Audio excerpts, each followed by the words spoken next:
I'd been going to the same corner cafe for months, mostly because no one there asked questions.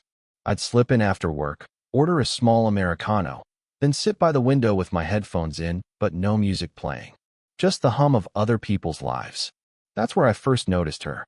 Mid-40s, maybe older, neat hair pinned back with a single clip, work badge still dangling from her bag. She always sat at the far end, halfway hidden by a tall plant. She wasn't flashy. She read printed papers instead of a phone, sipping tea so slowly it stayed warm the whole time. I didn't think much about it until the day she caught my eye over the sugar station. She was standing there stirring her cup, slow circles, when she glanced up.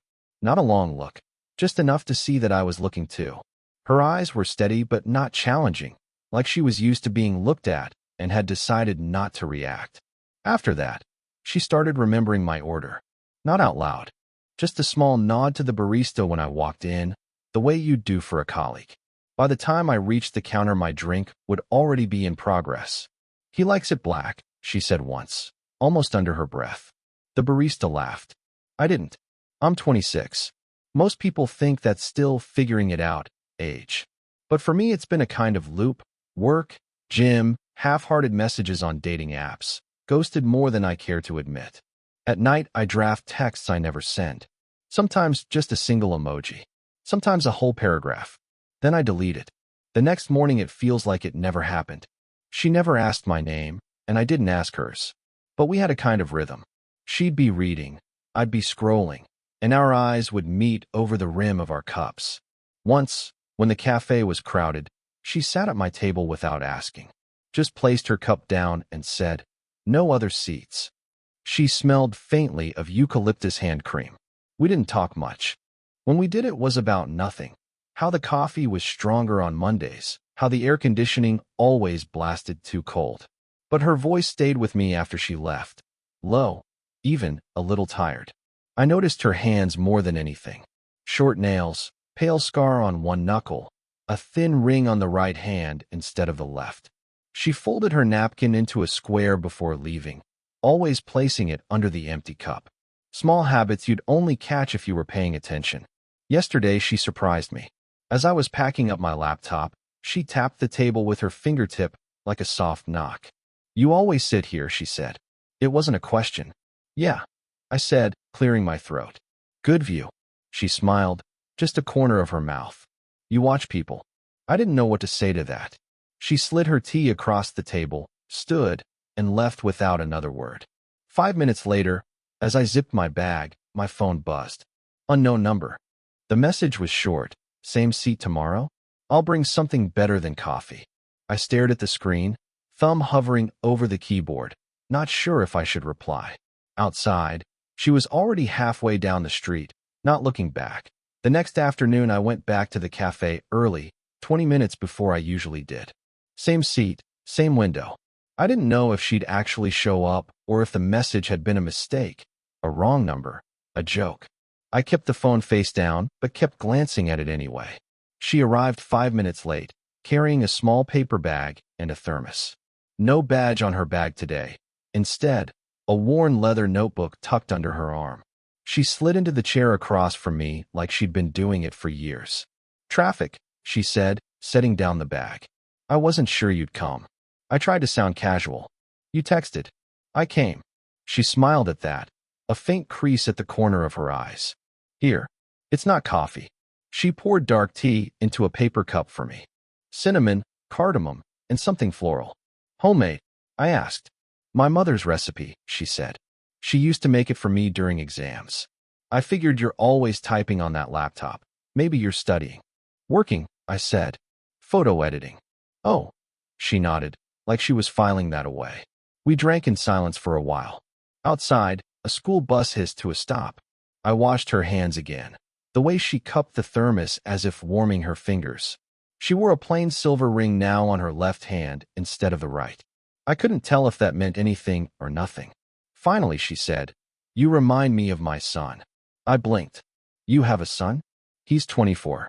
Engineering student in Lahore." She didn't look at me as she spoke. "Doesn't call enough." But then, I didn't call my mother either. I nodded, unsure what to do with that information. A small current of guilt flickered through me, as if the ground of our conversation had shifted. She seemed to notice.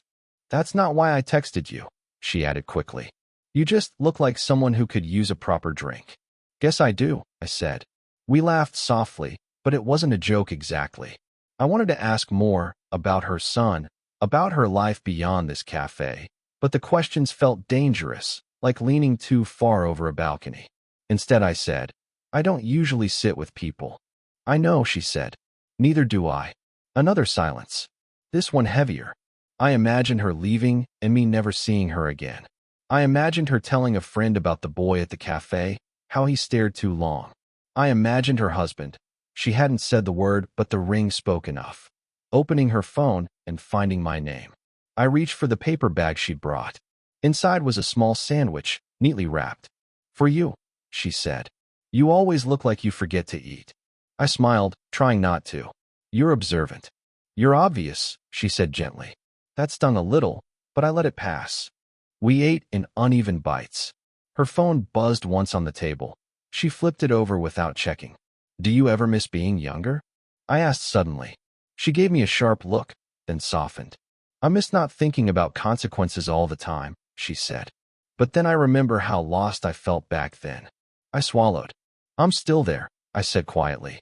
She reached out then, not to touch me exactly, but to brush a crumb from my sleeve. Her fingers lingered a second too long. My chest tightened. "I shouldn't," she began, then stopped. I didn't move. Outside, the school bus hissed again and pulled away. She withdrew her hand, folded her napkin into a small square, and placed it under her empty cup. I don't know why that moment stayed with me. Maybe because it felt like someone finally saw me. The thought rose in my head even as I watched her. I didn't say it aloud. She stood, adjusting her bag. "Same time tomorrow?" she asked. I nodded. My mouth felt dry. As she turned to go, she tapped my shoulder lightly. A polite gesture, like dusting off an invisible fleck, but it burned hotter than any touch I'd had in months. By the third week the cafe felt like ours. Same window seat, same thermos, same quiet. We'd stopped pretending we didn't know each other. She'd bring a small snack. I'd bring a photo I'd edited to show her. It had become a kind of ritual, as if we'd both agreed not to name it. That afternoon the light was dimmer, the rain holding back, but heavy in the air. She sat across from me, hair damp at the ends. I'd taken a photo of her hand last time, just her hand on the table, the silver ring, the folded napkin, and had almost printed it, but didn't. Too much. She reached across to refill my cup, fingers brushing mine. "You're quiet today," she said. "Deadline," I murmured. Not the real reason. Her phone buzzed. She hesitated, glanced at the screen, face tightening for a second. Then she flipped it over. "Sorry. Work." I nodded, but my stomach twisted. A husband? Her son? Someone else? A voice called her name from the counter. A man in a suit, late 30s, holding a coffee. "Hey, didn't expect you here." She stiffened. "Hi," she said, polite smile. "Just grabbing tea." He looked at me. "You're?" I half stood, hand out. "Imran." "Colleague," she added quickly. "We work in the same building." I sat back down, heart drumming. "Colleague." Not true, but easier. The man stayed another minute, chatting about an office party, then left with a wave. She exhaled as soon as the door shut. "You okay?" I asked. She adjusted the strap of her bag, not meeting my eyes. I shouldn't stay long. Something shifted then. She pulled back slightly, shoulders angled away. My throat went dry. I didn't mean to. I started, but didn't know how to finish. She looked at me, finally. "You're young," she said quietly. "You think you know what you want." I almost laughed, but it caught in my chest. "And you don't." Her eyes flickered. Something like hurt, something like warning. She reached for her cup, stopped, folded her hands instead. Outside the rain began, soft at first. She reached for a tissue, handed it to me even though I didn't need it. A small, unnecessary kindness. I stared at her hands, the ring glinting faintly. For a moment neither of us moved. Then she leaned in a fraction, close enough that I could smell the cinnamon on her breath. Her fingers brushed mine again, not by accident. We held there, suspended, a near gravity. She blinked, pulled back, stood up. "Next week," she said. Maybe. And she was gone before I could answer. Leaving the thermos behind on the table, it had been 3 days since she'd left the thermos on the cafe table. She didn't come back for it. I kept it on my kitchen counter like a borrowed object I didn't know how to return. Every time my phone buzzed, my stomach tightened, then loosened when it wasn't her. On the 4th day, she texted, "Walk after work?" Near the park by Clifton Bridge. I almost didn't go, but at dusk I found myself standing by the iron railing, the sea smell heavy in the air. She arrived without her bag this time, only a shawl around her shoulders. She looked tired, softer somehow. "Sorry," she said, pulling the shawl tighter. "Long week." I nodded. "You left your thermos." "I know," she said. "Maybe on purpose." A small smile that didn't hold. We walked without talking for a while, along the cracked footpath lined with low shrubs. Evening traffic hissed behind us. I kept my hands in my pockets, thinking of all the ways this could end. Her telling me it was over before it began, me saying something clumsy that would push her away, some unseen husband appearing from the parking lot. Finally, she said, "That man at the cafe. He's my husband's partner at work. He thinks we're friends." "Are we?" I asked. She glanced at me, but didn't answer. We turned down a quieter path, the hum of cars fading. "I shouldn't be here," she said. "But sometimes I need a different air." I tried to make my voice steady. "I get that." She stopped walking, looking out over the darkening park. "Do you?" I hesitated. "I know what it's like to want someone to see you," I said. The words surprised me coming out. She laughed, but it was almost a sigh. "You're so young," she murmured, echoing the cafe. "You still think seeing someone is enough." I shifted my weight, wanting to reach for her, but keeping my hands buried. "And you don't?" "I used to," she said. "Now I think it's dangerous." Silence spread between us, wider than the path. The sky was almost purple now, the first streetlights flickering on. "I'm not trying to," I began but stopped. She turned to me fully, eyes dark, face open in a way I hadn't seen before. "Say it." "I can't," I said. "Not if it makes this stop." Her breath caught. She looked down at her hands, twisting the edge of the shawl. "My son is your age," she whispered. "When you look at me, I feel different. And that scares me." I swallowed hard. "It scares me too." A long pause. We stood like that, both facing the ground, shadows touching on the pavement. She lifted her head. "Sometimes I imagine what would happen if you reached for me," she said quietly. "And sometimes I imagine running before you do." I felt my chest tighten. "Which one do you want?" She didn't answer. Instead, she stepped closer, not enough to touch, but close enough that I could smell her shampoo, see the small scar on her jaw I'd never noticed. "I shouldn't have texted you," she said, voice low. "I wanted to know if you'd come." "I always will," I said before I could stop myself. Her eyes closed for a heartbeat. She opened them slowly, like waking up. "Don't say that," she said. "I mean it," I whispered. "I know," she said. Her voice shook. We stayed there, two people in a park no one else cared about, the city a dull roar beyond. She reached out as if to touch my arm, stopped an inch short, fingers trembling. "What are we doing?" she asked finally. The question hung between us, bigger than the sea smell, bigger than the streetlights coming on. I didn't answer, and neither did she. The next week, she stopped answering my texts. Not with silence exactly, more like delays that stretched into days. A reply at midnight. "Busy. We'll explain later." Then nothing. I still went to the cafe. Same window seat, same coffee. Her thermos stayed on my counter like a question mark. At first I thought she might walk in any second, apologizing, smiling that tired smile. But the door kept opening for everyone except her. I started noticing small things I hadn't before.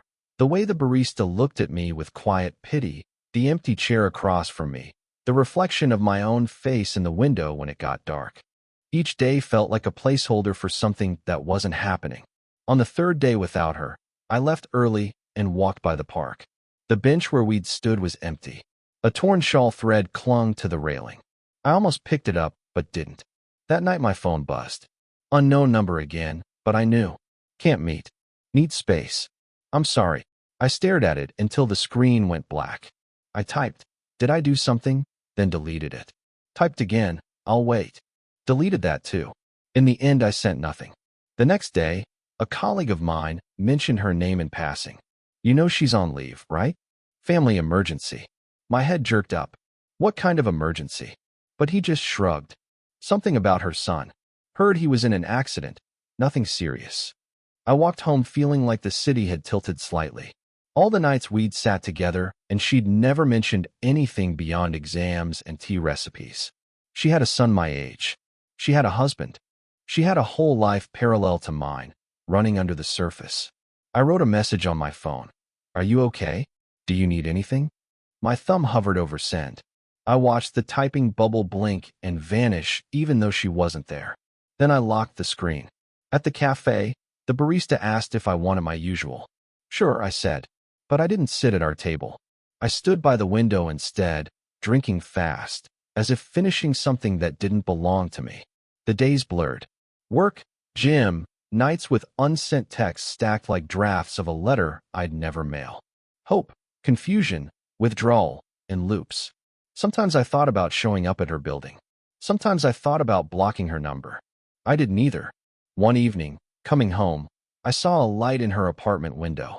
The curtain moved. A silhouette passed. I almost knocked on her door. Almost. My fist hovered inches from the wood. I could hear faint music inside. Then the sound of a phone ringing. I lowered my hand. Walked back to my apartment. Sat on the floor by the thermos. I didn't feel heartbroken. I felt paused. Like life forgot to finish the sentence. That's what I thought, staring at the blank message field. I typed, I hope your son's okay. Then I pressed delete until the screen was empty again. The cursor blinked at me like an open door. I closed it. The chair across from me stayed empty that I didn't plan on seeing her again. Not after the unsent messages, the empty seat, the blinking cursor. But one evening, as I was climbing the stairs with groceries, her door opened. She stepped out, holding a bag of trash. Our eyes met before either of us had a chance to pretend otherwise. Hi, she said, voice almost a whisper. Hi. She looked thinner, or maybe just more tired. The silver ring was gone. Her hair was pulled back loosely, strands falling over her forehead. She shifted the bag to her other hand. How have you been? I almost said waiting, but stopped. Working, I said instead. She nodded. My son's okay now. It was complicated. She stared at the floor. Sorry for disappearing. I set my grocery bag down. You don't have to explain. I do, she said, finally looking at me. Because I wasn't fair. The hallway smelled faintly of rain. We stood there, the kind of silence where everything unsaid presses at the walls. She gestured toward her apartment. Do you want tea? Inside her kitchen, small and neat, a kettle hissed. I stood by the counter, hands on the edge, while she moved quietly, pouring water, measuring leaves.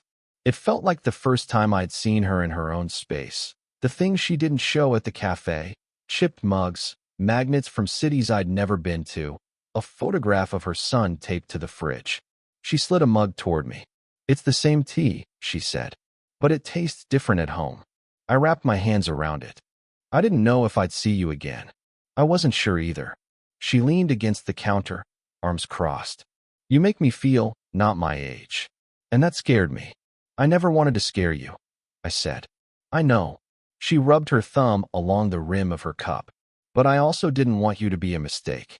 I swallowed. You're not a mistake. She gave a small, tired laugh. Maybe not. But everything around me makes it look like one. The kettle clicked off.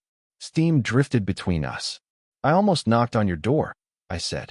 I almost opened it, she replied. We both smiled a little, but it wasn't light. It was recognition. She stepped closer, slow, like testing the ground. If you say what you're thinking right now, she said softly, we can't take it back. I stared at the photograph on the fridge instead of her face. Then I won't say it. She exhaled, a sound between relief and regret. Thank you. I looked at her hands. But I need you to know, I said quietly, that you mattered. More than you think. She closed her eyes for a moment, then opened them. You did too, she said. We stood there, the kitchen small around us, mugs cooling in our hands. She reached out, finally, and touched my arm. Not a grab, not a pull, just a steady, human touch. I'm sorry, she whispered. I'm not, I whispered back. Her thumb moved slightly, as if she might take my hand. But she didn't. Instead, she gave a small, real smile. Not tired, not forced. Okay, she said. I nodded. Okay. The kettle clicked again as it cooled. The sound filled the silence we couldn't point 6 months later. The cafe has new chairs. The plant that once hid her table is gone. And so is the barista who used to know our orders. But every morning at 8:47 a.m., an odd, precise time that became ours without planning, we still meet. We don't sit in silence anymore, not the way we used to. We still drink black coffee and her spiced tea, but now we talk about ordinary things. Her new work project, my latest photo assignment, the price of tomatoes.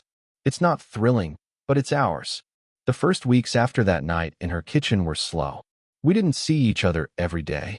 We built new habits like people learning how to speak again. A message before sleep, a shared walk after work, a cup of tea left outside my door when she worked late shifts. No declarations, no promises, just consistency. Her son came to visit during Eid. I met him briefly in the hallway. She introduced me without explanation.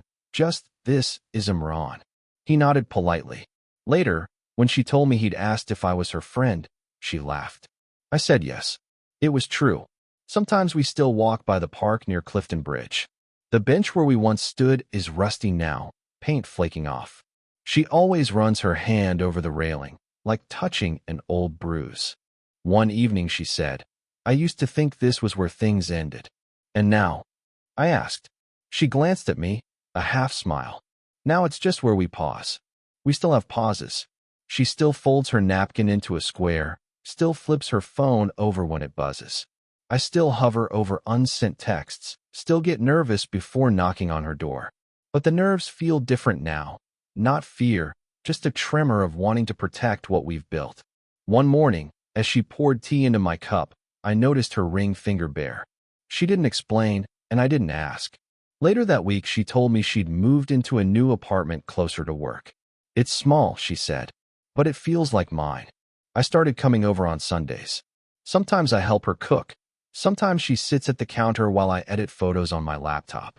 She'll reach across and brush a crumb from my sleeve, the same gesture that once burned like a secret. Now it feels like a habit we've both earned. It's not perfect. There are days we irritate each other, days she closes off, days I get restless.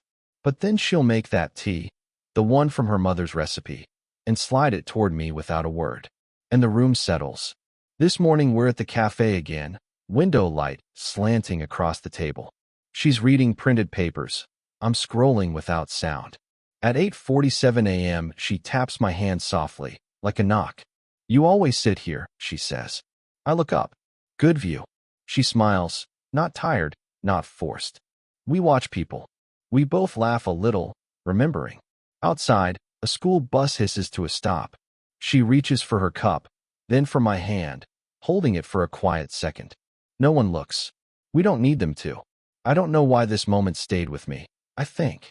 Maybe because it feels like life finally finished the sentence.